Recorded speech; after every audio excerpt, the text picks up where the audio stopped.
함께 나눌 하나님의 말씀은 미가 5장 2절부터 9절 말씀입니다. 미가 5장 2절부터 9절 말씀입니다. 우리 친구들 성경책을 펴고 구약 성경의 미가를 찾아서 5장을 펼쳐주시면 되고요. 성경책 깜빡하고 놓고 온 친구들은 앞에 화면을 보고 함께 하나님의 말씀을 듣고 또 읽으면 되겠습니다. 우리 한 절씩 교대로 읽고 마지막 9절은 우리 한 목소리로 읽도록 하겠습니다. 베들레헴 에브라다야, 너는 유다 족속 중에 작을지라도 이스라엘을 다스릴 자가 내게서 내게로 나올 것이라. 그의 근본은 상고에 영원에 있느니라.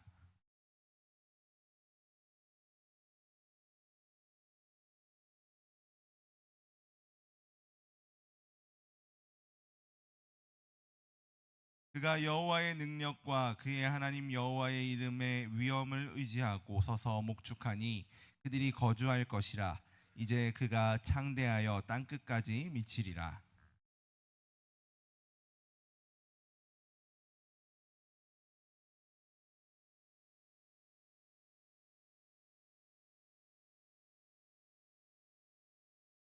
그들이 칼로 아수르 땅을 황폐하게 하며 니므롯 땅 어귀를 황폐하게 하리라.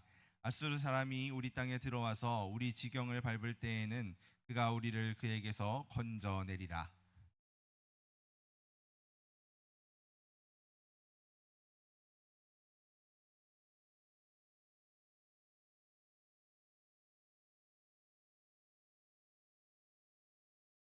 야곱의 남은 자는 여러 나라 가운데와 많은 백성 가운데에 있으리니 그들은 수풀의 짐승들 중에 사자 같고 양떼 중에 젊은 사자 같아서 만일 그가 지나간즉 밟고 찢으리니 능히 구원할 자가 없을 것이라. 함께 읽겠습니다.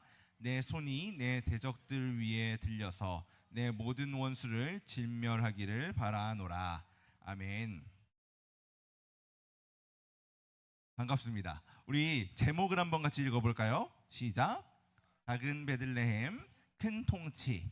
네, 오늘은 작은 베들레헴 큰 통치라는 제목으로 하나님 말씀 나누려고 합니다. 친구들, 지금으로부터 약 140여 년 전에 우리나라에 외국인 선교사님들이 들어오기 시작했어요. 그때는 지금처럼 멋진 교회 건물이 있었을까요? 없었을까요? 없었겠죠. 그러면은 목사님들 막 계셨을까요? 안 계셨겠죠, 그렇죠? 전도사님들이 있었을까요? 아무도 안 계세요? 전도사님들도 없었겠죠, 그렇죠? 들어오는 선교사님들의 숫자도 되게 한정적이었고요. 그래서 이 선교사님들이 우리나라 조선의 구석구석을 다니면서 하나님의 말씀을 전하는 것도 굉장히 어려웠던 시기가 140년 전에 있었어요. 그런데 그 시기에 이 선교사님들을 돕던 분들이 계셨어요. 선교사님들이 직접 다 돌아다닐 수가 없었으니까 돕는 분들이 계셨던 거죠. 그분들이 바로 권서인이라고 불렸던 사람들이에요. 이게 당시에 선교사님을 도우셨던 권서인들의 사진이에요. 자, 그럼 권서인이라는 이 명칭은 무엇을 말할까요? 한자어거든요, 한자어. 권은 무슨 권자일까요? 맞아요. 권하다. 권할 권이에요. 뭔가 어떤 일을 하도록 권장하고 제안한다는 거죠. 그러면 서는 무슨 서자일까요? 서양? 아닙니다. 오랑캐요? 칼? 아니에요. 글서자예요. 글서자예요. 그래서 책을 의미하는 거예요. 그러면은 이는 뭘까요? 사람인이겠죠, 그렇죠? 그럼 권서인 합쳐서 무슨 뜻을 가지고 있을까요? 책을 권하는 사람이에요. 자, 그럼 여기서 전사님이 퀴즈를 하나 내도록 하겠습니다. 어떤 책을 권했을까요? 자, 하나 둘 셋 하면 손을 들고 말해주세요. 하나 둘 셋. 네, 정우. 맞아요, 성경책입니다. 정우, 이따가 전도님이 간식 하나 챙겨주도록 하겠습니다. 오늘. 네, 맞아요. 권서인은 책을 권하는 사람, 그 중에서도 성경책을 권하는 사람이었어요. 선교사님들을 도와서 성경책, 찬송가, 교리서, 이런 기독교 책들을 복음 괴짝이라는 이 통 안에, 상자 안에 넣어가지고 짊어지고 또 지게로도 지고 사람들에게 전하던 사람, 그 사람들을 권서인이라고 해요. 그런데 이 사람들은 대부분 유명한 사람들이 아니었어요. 대체적으로 신분이 좀 낮은 사람들, 사회적으로는 좀 연약해 보이고 또 작아 보이는 사람들이 권서인의 주된 사람들이었어요. 그러나 이 작아 보이는 사람들, 사회적으로는 연약해 보이는 사람들이 한 역할은 결코 작지 않았던 거죠. 선교사님들이 가기 어려웠던 곳까지 직접 지게를 지고 이 복음 괴짝을 짊어지고 들어가서 성경을 전했기 때문이에요. 하나님은 큰 도시의 유명한 학자들, 권력이 있는 관리들이 아닌 연약하고 작고 이름 없는 이 수많은 사람들을 통해서 하나님의 일들을 이뤄 나가셨어요. 오늘 우리가 읽은 이 미가서 말씀에도 이런 이야기가 나오고 있죠. 작은 곳에 오셔서 이루어 가시는 큰 통치, 우리에게 이 큰 통치가 어떻게 평강이 되는지, 그 평강을 받은 우리는 어떻게 살아가야 하는지 함께 말씀을 통해서 나누겠습니다. 오늘 읽은 성경은 미가예요. 미가. 구약의 다른 선지서들과 마찬가지로 이 선지자 미가의 이름을 딴 책, 미가 선지자의 이름을 따서 미가라고 불리는 이 성경이 바로 우리가 읽은 말씀이라는 거죠. 이 미가 선지자의 때는 남유다 왕국이 아주 힘든 시기를 보내던 때였어요. 나라의 바깥에서는 북이스라엘을 멸망시킨 아수르가 공격해오고, 나라의 안쪽에서는 죄악이 가득했어요. 힘없는 백성들을 압제하는 나쁜 사람들도 있었고요. 그래서 힘없는 백성들은 우리를 압제하는 힘있는 같은 나라 사람들 때문에도 불안했고, 우리를 공격해오는 바깥의 아수르 때문에도 불안에 떨고 있었어요. 그들의 마음속에는 평화가 사라져갔겠죠. 그때 하나님께서 미가 선지자에게 이런 약속의 말씀을 주신 거예요. 우리 함께 2절 말씀을 같이 읽어보도록 하겠습니다. 시작. 베들레헴 에브라다야, 너는 유다 족속 중에 작을지라도 다스릴 자가 그의 근본은 상고에 영원에 있느니라. 우리 6학년 친구들 지난주에 본 말씀이죠, 그렇죠? 기억나나요? 네, 제사교육 때 우리 이 말씀 가지고서 또 나눴었는데, 예수님의 탄생을 예언하고 있는 말씀이에요. 말씀에서 이스라엘을 다스릴 자, 예수님이 베들레헴에서 태어난다고 예언하고 있죠. 베들레헴이라는 이 도시의 이름은 빵집이라는 뜻을 가지고 있었어요. 이 빵집이라는 이름처럼 곡식이 많이 나는 지역이었던 거죠. 우리 룻기 아나요? 구약 성경의 룻기, 룻과 보아스가 나오는 룻기 아는 친구 있어요? 아는데 말 안 하는 거죠, 우리 친구들. 부끄러움이 많아가지고, 그렇죠?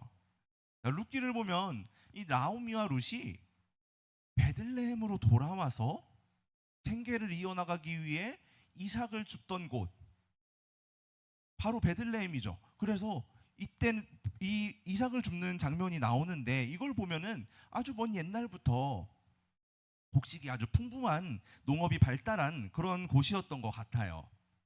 그러나 이 농업은 발달하고 풍요롭긴 했지만 권력의 중심은 아니었고, 권력의 중심인 예루살렘처럼 큰 곳도 아니었어요. 하나님께서는 사람의 생각처럼 크고 화려한 권력이 집중되어 있는 그러한 대도시가 아니라 이런 작고 낮은 곳에서 세상을 구원할 메시아 그리스도 예수님을 보내신다고 오늘 말씀에서 예언하고 있는 거예요. 오늘 말씀은 이렇게 오실 예수님께서 하실 일이 무엇인지 명확하게 이야기하고 있어요. 우리 5절과 6절 말씀을 한번 같이 읽어보도록 하겠습니다. 시작. 이 사람은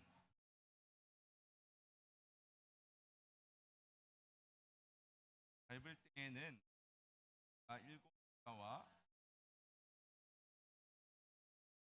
들이 칼로 아수르 땅을 황폐하게 하며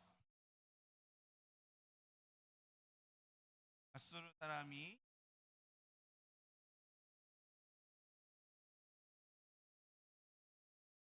아멘. 5절 말씀에서 예수님께서 오셔서 평강이 되실 것이라고 이야기해요. 이 평강이란 말은 샬롬이라는 말이에요. 샬롬, 같이 한번 따라해 볼까요? 샬롬. 그런데 이 샬롬이라는 말은 단지 평화, 단순히 이 평화만을 이야기하는 것이 아니라 하나님이 이 땅을 실제로 다스린다는 사실을 믿고 하나님의 말씀에 순종하며 살아갈 때 주어지는 그 진정한 평화, 평강을 말하는 거죠. 그런데 이런 상태, 하나님이 주시는 진정한 평강을 누릴 수 있는 상태가 되려면 어떻게 해야 될까요? 우리는 죄인이라 이 평강을 우리 스스로 누릴 수 없는 상태에 있기 때문에 우리 스스로는 이 샬롬을 누릴 수 없어요. 불가능한 거죠. 죄인인 우리는 하나님의 말씀이 불편하게 느껴지고 하나님의 말씀에 순종하면서 살아가는 것보다 내 마음대로, 내가 하고 싶은 대로 하면서 사는 것이 더 좋다고 느껴지거든요.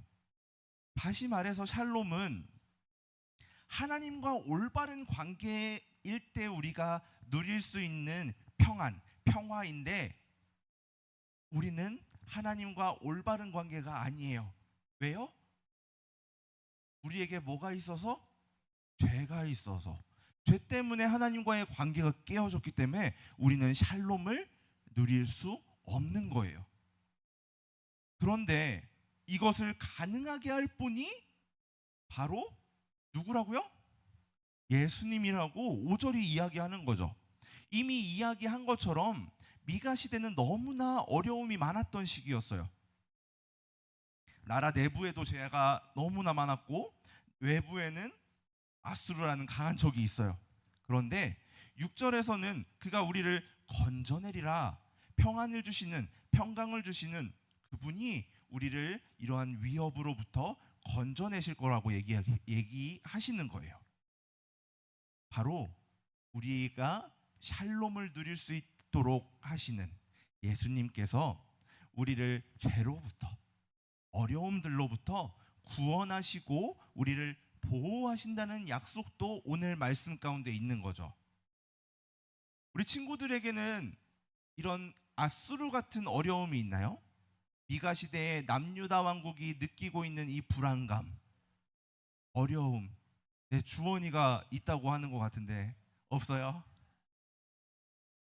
우리 나이가 어린 친구들이라고 모든 게 행복하진 않잖아요, 그렇죠? 나는 모든 게 행복해야 하는 친구 있어요? 우리 친구들도 뭔가 불안함을 느끼면서 살아가지 않나요? 어떤 친구들은 공부에 대한 스트레스가 있을 거고 어떤 친구들에게는 이런 친구 관계 같은 것들이 또 어려움이 될 수 있겠죠. 각자가 느끼는 이런 어려움들은 다르지만 이 남유다 왕국의 백성들이 느끼는 불안감, 우리에게도 있다는 거예요. 하지만 그것보다 더 심각한 것은 우리 속에 죄가 있다는 거죠. 가장 강력한 적, 죄가 우리 가운데 남아 있다는 거예요. 그런데 6절 말씀에서 예수님이 이것들로부터 우리를 건져내신다고 약속하셨어요. 그리고 그 말씀은 2000년 전에 이루어졌어요. 어떻게 이루어졌을까요? 어떻게 이루어졌을까요?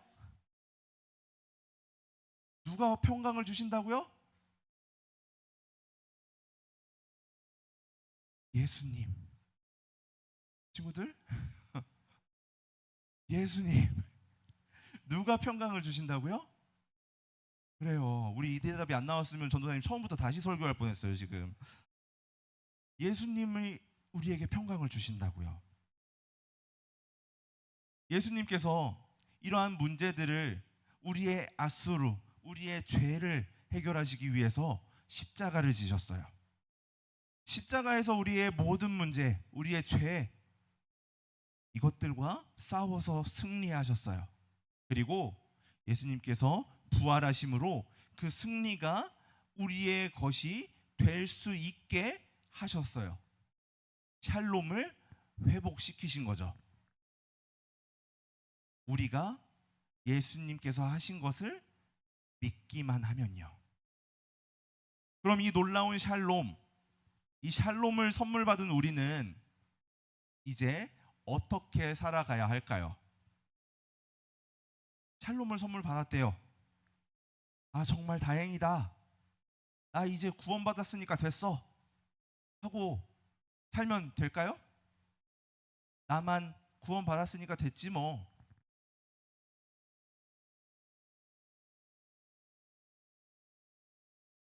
어때요, 친구들? 나만 구원도 받았으니까 됐지 하면서 살면 안 되겠죠. 하나님께서는 우리가 이 받은 평강을 세상으로 흘려보내는 사람이 되기를 원하세요. 우리 7절 말씀은 한번 읽어볼 건데, 이번에는 우리말 성경 버전으로 읽어보도록 하겠습니다. 우리말 성경 버전이에요. 같이 한번 읽겠습니다. 시작. 야곱의 남은 사람들은 여러 민족들 가운데서 마치 여호와의 이슬 같고 풀밭에 내리는 소나기처럼 될 것이니, 사람을 의지하거나 사람에게, 야곱의 남은 사람들은 구원받은 사람들을 이야기하는 거예요. 이 구원받은 사람들이 이슬이 되고 풀밭에 내리는 소나기처럼 된다는 거죠. 이슬과 소나기는 생명을 살리고 자라나게 하는 물이 되는 거예요. 우리의 역할이 이렇다는 거예요. 구원받은 사람들이 이제는 믿지 않는 여러 사람들에게 나아가서 그들에게 생명을 전해야 된다는 거죠. 사람을 의지하지 않고, 사람에게 소망을 두지 않고, 오직 누구에게 소망을 두면서요?